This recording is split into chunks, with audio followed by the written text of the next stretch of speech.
BJP ఆఫీసులో కిషన్ రెడ్డి మాట్లాడుతున్నారు. ఇప్పుడు లైవ్ చూద్దాం.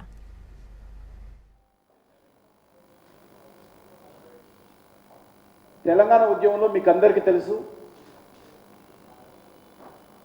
ఏ రకంగా భారతీయ జనతా పార్టీ పోరాటం చేసిందో. భారతీయ జనతా పార్టీ లేకపోతే తెలంగాణ అనేది వచ్చే సమస్యనే లేదు.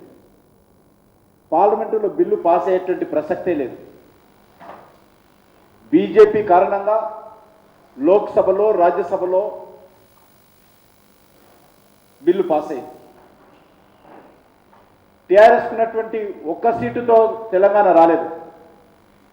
తెలంగాణ ప్రజల పోరాటం కావచ్చు, విద్యార్థుల త్యాగాలు కావచ్చు, ఉద్యోగస్తుల ఉద్యమాలు కావచ్చు, భారతీయ జనతా పార్టీ తెలంగాణ ప్రజలకు అండగా నిలబడడం కావచ్చు, పార్లమెంటులో బిల్లు పాస్ అయింది. ఎన్నికలు జరిగాయి. టీఆర్ఎస్ పార్టీ అధికారంలోకి వచ్చింది. కనీసము కేంద్రంలో తెలంగాణ ఉద్యమంలో పాల్గొన్నటువంటి భారతీయ జనతా పార్టీ ప్రభుత్వం కేంద్రంలో అధికారంలోకి వస్తే తెలంగాణ ఆవిర్భావ ఉత్సవాలకు కూడా కేసీఆర్ గారు ఎవరిని ఆహ్వానించలేదు. స్వయంగా నేను కుటుంబ సభ్యులతో మాట్లాడాను. కేంద్రం నుంచి హోమ్ మినిస్టర్ అయినా పిలవండి, ఎవరైనా కేంద్ర మంత్రులను పిలవండి, ప్రతినిధిని పిలవండి అంటే మేము పిలవము, మేము ఆహ్వానించము. ఒక కేంద్రం కొత్తగా ఏర్పాటైనటువంటి తెలంగాణ రాష్ట్రం, ఈ తెలంగాణ రాష్ట్ర ఏర్పాటులో బీజేపీ కీలక పాత్ర పోషించింది.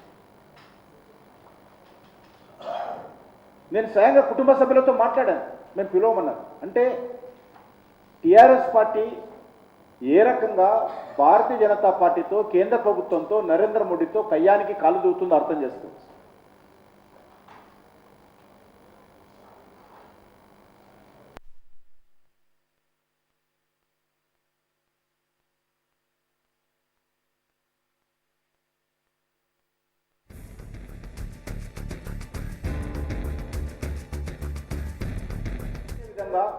ఉండాలనేటువంటి ఆలోచనతో కేంద్రంతో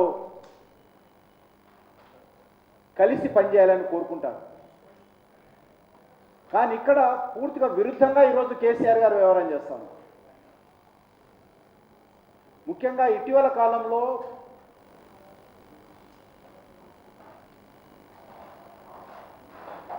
ఎంఐఎం పార్టీతో సఖ్యత ఏర్పడిన తర్వాత వాళ్ళకు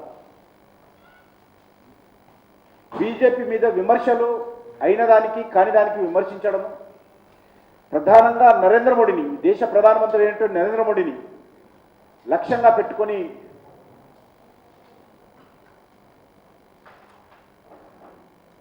సంస్కారహీనంగా విమర్శించడం మనం చూస్తున్నాం.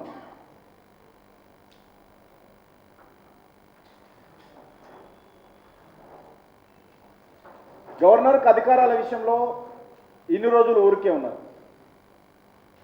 ఈరోజు దానికి సంబంధించినటువంటి విధి విధానాలు పార్లమెంటులో చట్టమైన తర్వాత, పార్లమెంటులో సెక్షన్ 81 కింద, 812, 813 దీని కింద సెక్షన్లో చాలా కేటగారికల్గా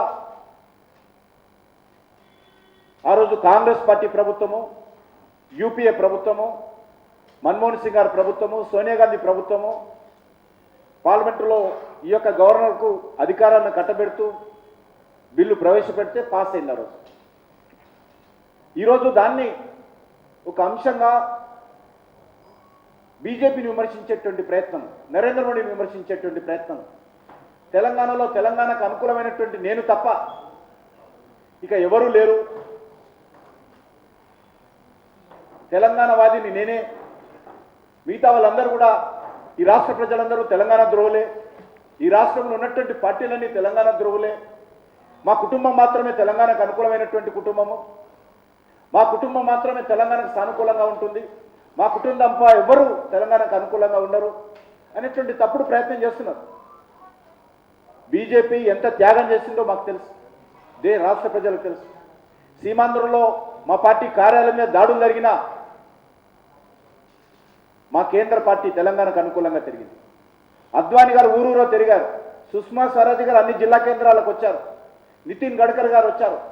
పార్లమెంటులో కష్టం వచ్చినప్పుడు, తెలంగాణ ప్రజల కష్టం వచ్చినప్పుడు, తెలంగాణ ప్రజలకు ఇబ్బందులు వచ్చినప్పుడు ప్రతిసారి కూడా పార్లమెంటులో మాట్లాడినటువంటి ఏకైక పార్టీ భారతీయ జనతా పార్టీ.